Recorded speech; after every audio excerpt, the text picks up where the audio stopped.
Today is a day that in many days doesn't feel real. We've done 250 of these episodes. I only just realized last week that we did 249. What does that mean? Where have we gone in the last 3 or 4 years? How have we gone? Today's going to be a little bit of a weird episode, and I think that's okay. Because when I first started, Mark My Words, has shattered the podcast, I was in a very different place. So let's do that. Let's talk about what does 250 episodes of doing a podcast every week, I don't know. What does that do for you?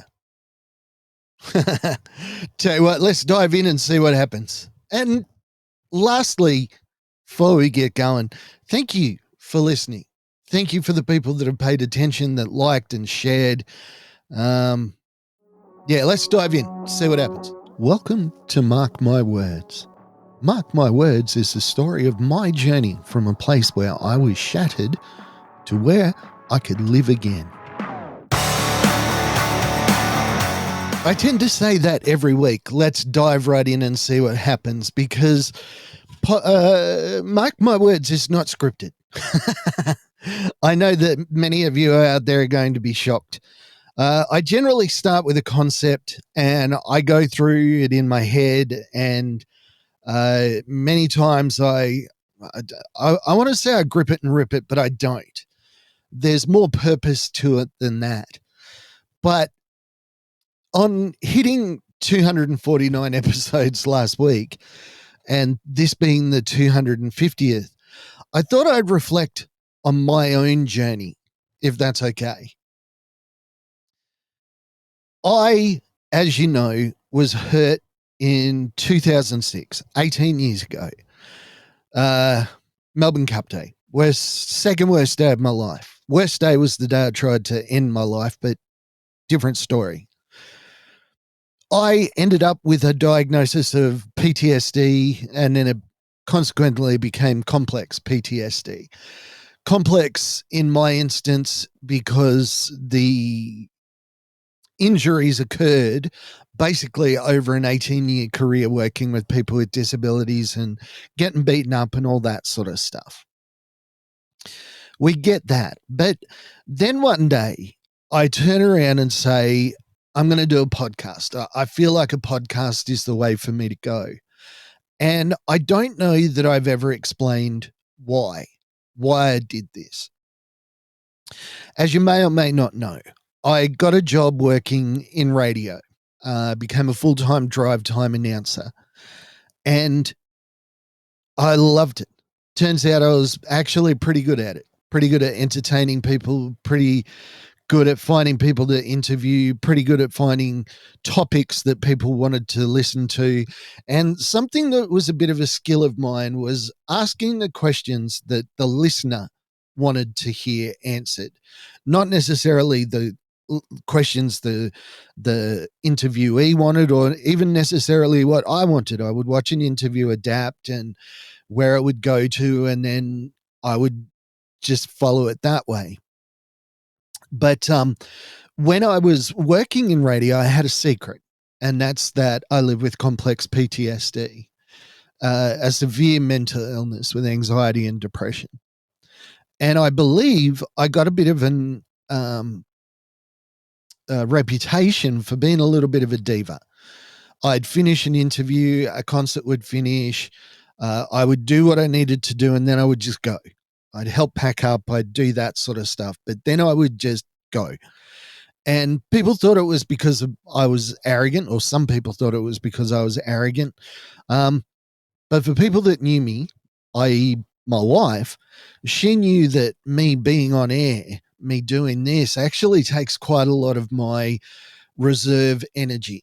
And at the end of the day, I don't tend to have a lot of energy left to do the normal stuff. So at the end of a concert, at the end of a gig, at the end of whatever, I would just kind of disappear. And sometimes I'd be lying on my back seat, kind of shaking, trying to not shake. But for me, it was always difficult to try and hide the fact that I was living with this mental illness. And then one day I was outed on the air, and I've probably told this story. I read the email and my heart dropped. I had the panic attack, called my wife. She said, breathe, said, please keep reading. So I kept reading, and I'm waiting for people to be really upset. Mark, you're a liar. Mark, how dare you come on air and pretend to be happy? How dare you, blah, blah, blah. Didn't happen. In fact, the emails were overwhelmingly positive. And from that date, I never had one person come to the station and say they'd like to meet Mark as a radio announcer, as a pseudo celebrity. They just wanted to meet me to talk about mental illness and thanking me for discussing my own mental illness. It was a transformative moment in my journey to think that my story might be able to help and affect in a positive way other people. Because I'd always seen that time of having that mental illness as dead time, as time that was stolen from me, time that didn't mean anything. It was just wasted. All my dreams and hopes were gone.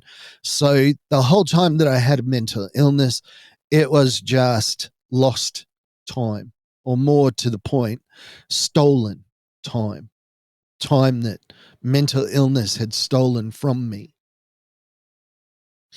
Then on the air, I started talking a little bit more and a little bit more and a little bit more. And then I had a mental health crisis. And at the station, there was a manager there that did not understand what I was going through and used passive aggression, which it wasn't until much later that a friend of mine said to me, the thing about passive aggression is the second word, it's aggression. And he said, what you are is you're hypersensitive anyway. So when somebody's passive aggressive, your internal system, your body interprets it as hostility. And that's why you can't deal with it. And that's why you return serve. Something that this person still to this day, I doubt even believes that they did. So I had a mental health crisis. I had to quit. I was more or less forced out. In the end, for my own mental health, I just had to walk away. Not that I was given much choice. I know that they were planning to can me. They just couldn't think of a good Christian way to do it.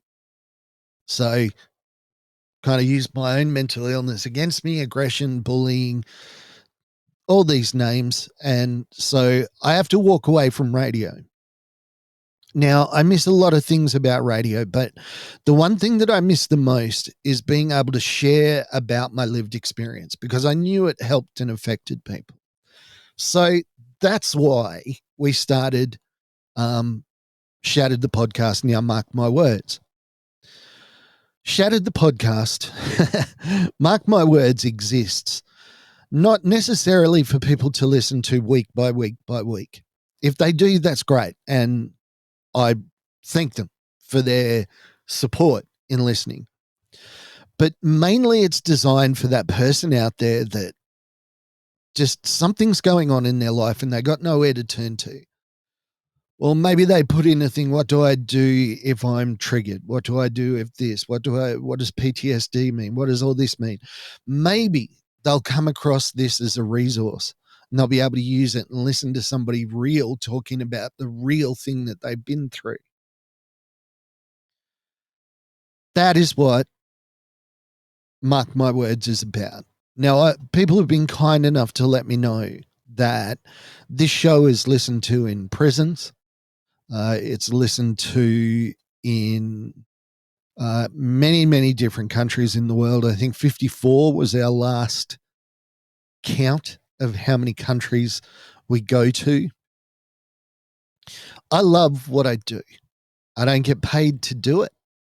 I do it because it gives me an opportunity to hopefully put out something in the world that will, for even just one or two people, change their world. I hope that you'll continue supporting Mark My Words. I'm looking forward to getting to 500. There are many ways that you can support me and Mark My Words. You could always buy my book of Amazon. It's just a couple of bucks. I put it really cheap because, again, I'm not trying to make money. I'm just trying to meet a perceived need. You can also support us on Patreon.